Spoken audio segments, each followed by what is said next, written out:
감염병 예방교육. 안녕하세요, 친구들. 오늘은 보건 선생님과 함께 코로나 바이러스 감염증 19에 대해 알아보아요. 코로나 바이러스 감염증 19란 코로나 바이러스 감염에 의한 호흡기 증후군이에요. 전파 경로는 현재까지는 비말 또는 접촉을 통한 전파로 알려져 있어요. 비말 전파란 기침, 재채기를 할 때 생긴 침방울을 통한 전파예요.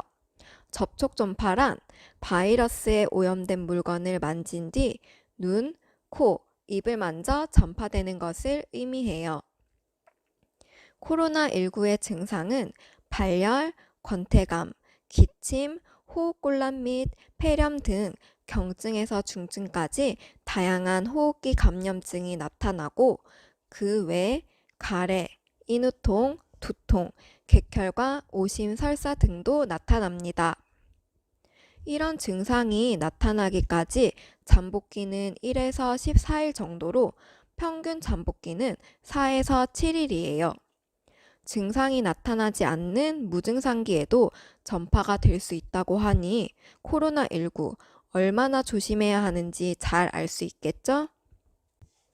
현재 코로나 바이러스의 치명률은 WHO 기준 3.5%이나 국가별, 연령별 치명률은 매우 다양하고 특히 고령, 면역 기능이 저하된 사람, 기저질환을 가진 환자는 중증 증상을 나타내거나 사망까지 초래한답니다. 또한 아직 코로나19는 치료제가 개발되지 않아 대증 치료인 수액 보충, 해열제 등의 증상에 따른 치료만 하고 있으며 환자 본인의 면역력으로 질병을 이겨낼 수 있도록 하고 있어요. 그렇다면 예방을 위한 행동 수칙에는 어떤 것이 있을까요? 아직은 코로나19 예방접종에 사용될 백신이 개발되지 않아서 우리가 감염병 예방을 위한 생활수칙을 실천하는 것이 가장 중요해요.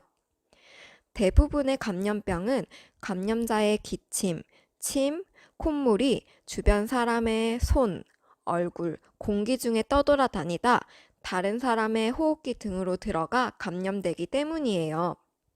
먼저 첫 번째 예방수칙은 올바른 손 씻기를 실천하는 것이에요. 흐르는 물에 비누로 30초 이상 6단계 손 씻기 방법으로 꼼꼼하게 손을 씻고 특히 외출 후, 배변 후, 식사 전후, 코를 풀거나 기침, 재채기 후에는 반드시 손 씻기를 해야 해요. 그럼 6단계 손 씻기를 배워볼까요? 1번, 손바닥을 마주대고 문질러 줍니다. 2번, 손가락을 마주 잡고 문질러 줍니다. 3번, 손바닥과 손등을 마주대고 문질러 줍니다. 4번, 엄지손가락을 돌려주면서 문질러 줍니다. 5번, 양손을 깍지 낀 채로 문질러 줍니다. 6번, 손톱 밑을 문질러 깨끗하게 씻어줍니다. 두 번째는 기침을 할 때 기침 예절을 준수하는 것이에요. 기침을 할 때는 사람이 없는 쪽으로 고개를 돌리고 휴지나 옷 소매 위쪽으로 입과 코를 가리고 해야 해요. 그리고 호흡기 증상이 있는 경우에는 마스크도 반드시 착용해야 한답니다. 세 번째는 씻지 않은 손으로 눈, 코, 입을 만지지 않는 것입니다. 네 번째는 주위 환경을 자주 소독하고 환기하는 것이에요. 소독을 할 때에는 70% 알코올 또는 희석된 차염소산 나트륨 등 환경부 승인 또는 신고된 제품을 충분히 적신 천으로 하루에 한 번 이상 손잡이, 키보드 등 손이 많이 닿는 부분을 자주 닦아 소독해야 해요. 다섯 번째는 의료기관 방문 시에는 마스크를 꼭 착용하는 것이에요. 여섯 번째는 사람들과의 접촉을 최소화하는 것이에요. 특히 발열, 호흡기 증상자와의 접촉은 꼭 피해주세요. 그리고 임신부, 65세 이상자, 만성질환자, 흡연자 같은 고위험군의 경우 이 모든 것에 대해서 특히 더 주의를 해야 한답니다. 다음으로 의심 증상이 있는 유증상자는 어떻게 행동해야 할까요? 첫 번째, 출근, 등교를 자제하는 것입니다. 두 번째는 3에서 4일 경과를 관찰하며 집에서 충분히 휴식을 취해줘야 합니다.